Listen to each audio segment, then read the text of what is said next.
আসসালামু আলাইকুম। আমি ডক্টর নুবান। আমি intern doctor Sher-e-Bangla medical college hospital. আমি এখন একটি ইমার্জেন্সি প্রসিডিউর দেখাবো, যেটা হলো সিপিআর বা কার্ডিও পালমোনারি রিসাসিটেশন। এটা আমরা তখনই করে থাকি যখন একজন মানুষের হার্টবিট এবং তার রেসপিরেটরি অ্যাক্টিভিটি তথা শ্বাস প্রশ্বাস বন্ধ হয়ে যায়।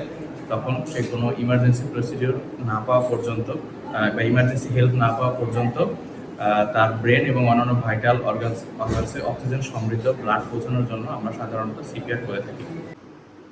যদি আমরা একটা সিনারিও কল্পনা করি যে আমার সামনে একজন মানুষ অজ্ঞান হয়ে পড়ে গিয়েছে, তাহলে প্রথমে আমাদের সর্বপ্রথম যে কাজটা হবে সেটা হলো তাকে সুপাইন পজিশনে, যেটা মেডিকেল টার্ম, কিংবা তাকে চিট করে আমাদের শোয়াতে হবে।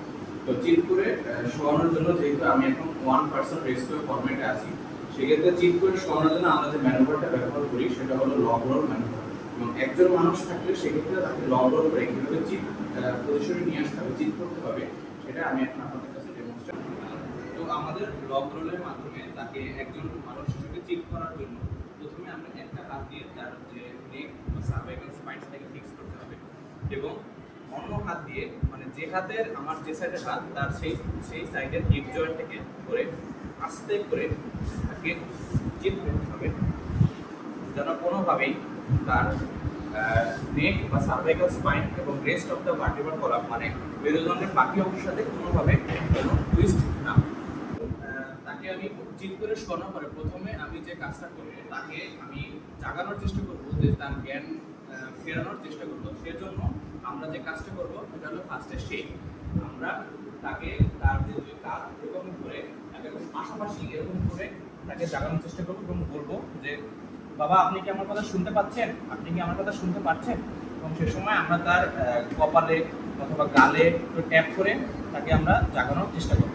এবং যদি আমরা দেখছি যে সে কোনোভাবেই যাচ্ছে না, সেই ক্ষেত্রে আমরা শাউট করব, আশপাশের মানুষের কাছে হেল্প যাবো, যে তাদের কাছে বলবো যে কে কোথায় আছেন, তাড়াতাড়ি চলে আসুন, এখানে একজন মানুষ অজ্ঞান হয়ে গেছে। আমরা তাকে যে জাগানোর চেষ্টা এবং আশপাশের মানুষজনের কাছে শাউট করে যে হেল্প চাওয়াটা, সেটার জন্য আমরা সময় ব্যয় করব সর্বোচ্চ 10 সেকেন্ড। 10 সেকেন্ড সময় ব্যয় করার পরে যখন আমরা দেখছি যে না, সে কোনোভাবেই তার জ্ঞান ফিরে আসছে না, তখন আমরা যে কাজটা করব সেটা হলো লুক, লিসেন অ্যান্ড ফিল। এখানে আমরা 3টা কাজ করব। প্রথম, আমরা আমাদের আঙ্গুল দিয়ে তার যে ক্যারোটিড পালস, সেই ক্যারোটিড পালস ফিল করার চেষ্টা করব, এবং আমাদের কান তার মুখের কাছে বা নাকের কাছে নিয়ে শোনার চেষ্টা করব সে শ্বাস নিচ্ছে কিনা। এবং একই সাথে আমরা তাকিয়ে দেখার চেষ্টা করবো যে তার বুক বা পেট ওঠানামা করছে কিনা, শ্বাস নিচ্ছে কিনা।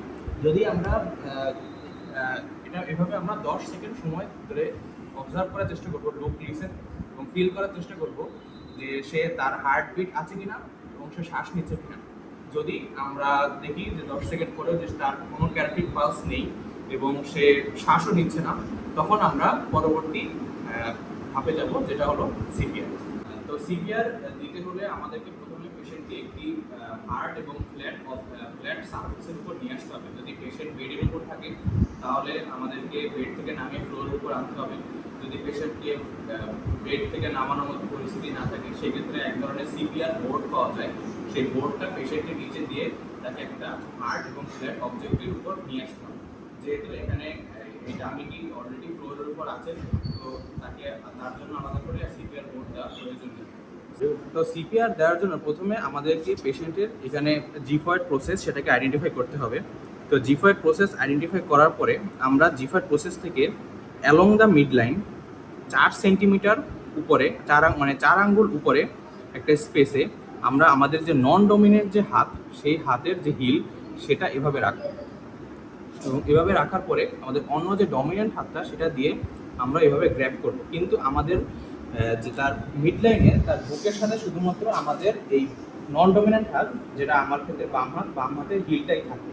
এবং আমরা এমনভাবে, আমার পাটা থাকবে পেশেন্টের বডির সাথে লেগে থাকবে, এবং আমার কাঁধ থেকে হাত পর্যন্ত কোনো ধরনের অ্যাঙ্গেল হবে না, মানে কোনোই ভাঁজ করা যাবে না। এবং এই অবস্থায় আমরা পেশেন্টকে সিপিআর দেওয়া শুরু করব।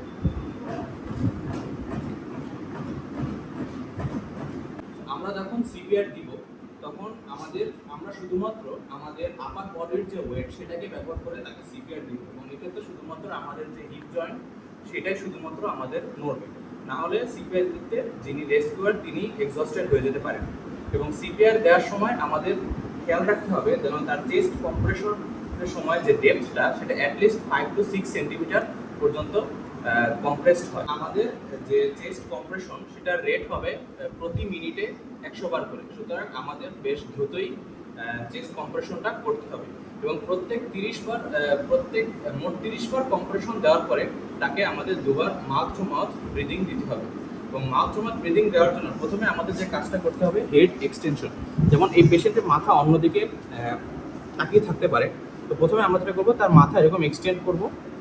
এক্সটেন্ড করার পরে যেটা করবো প্রথমে হলো হেড টিল্ট।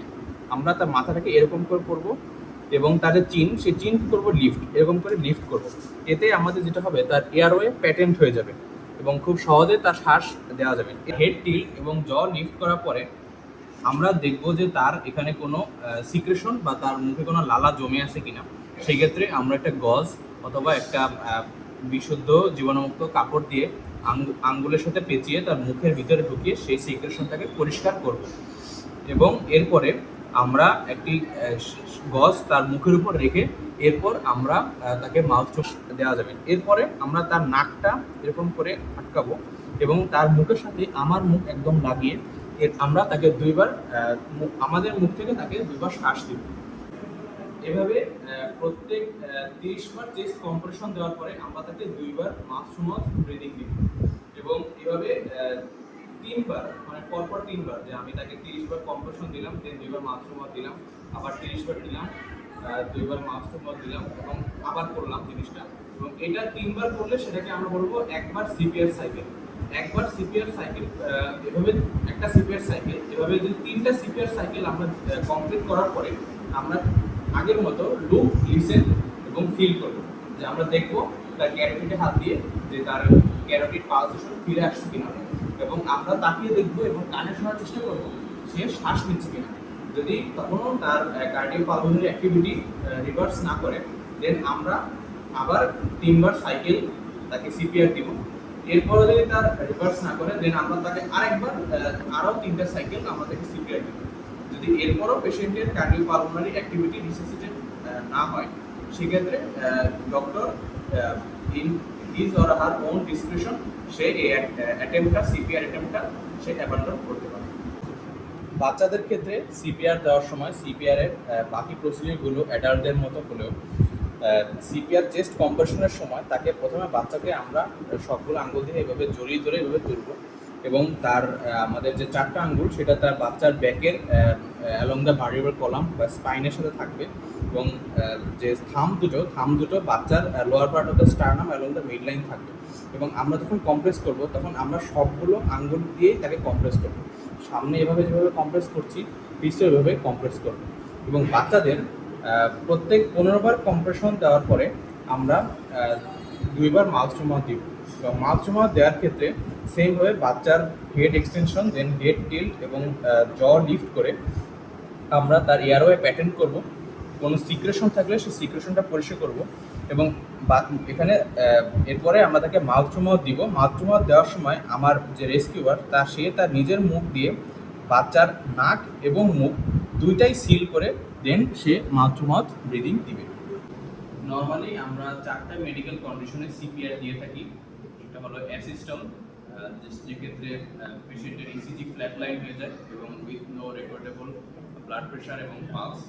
এছাড়া দিয়ে থাকি ইলেকট্রো মেকানিক্যাল ডিসোসিয়েশন বা পালসলেস ইলেকট্রিক্যাল অ্যাক্টিভিটি যেটাকে বলে। এছাড়া ভেন্ট্রিকুলার ফিব্রিলেশন এবং ভেন্ট্রিকুলার ট্যাকিকার্ডিয়া। এই 4টা মেডিকেল কন্ডিশনে সাধারণত সিপিআর দেওয়া হয়ে থাকে।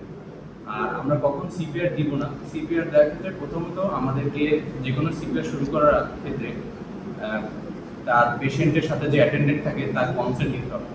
কারণ একজন এখানে যেহেতু ভিগোরাসলি পেশেন্টের চেস্টকে কম্প্রেস করা হয়, তো একজন নন মেডিকেল পার্সনের কাছে জিনিসটা কিছুটা হলেও কষ্টকর হতে পারে জিনিসটা দেখা।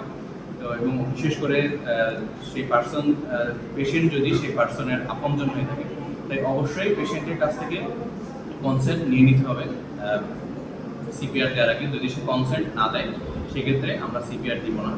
অথবা কোনো পেশেন্ট যদি এন্ড অফ লাইফ কেয়ারে থাকে সেক্ষেত্রেও আমরা সিপিআর দিব না। অথবা যদি পেশেন্ট যদি কোনো সিভিয়ার কন্টেজিয়াস ডিজিজে আক্রান্ত থাকে সেই ক্ষেত্রে ডক্টর তার পার্সোনাল সেফটির জন্য সিপিআর দেওয়া থেকে বিরত থাকে। এটা আমার this is all about CPR. Thank you, Dr. Minazur Rahman Liman, for recording this video. I hope it helps everyone who watches this video.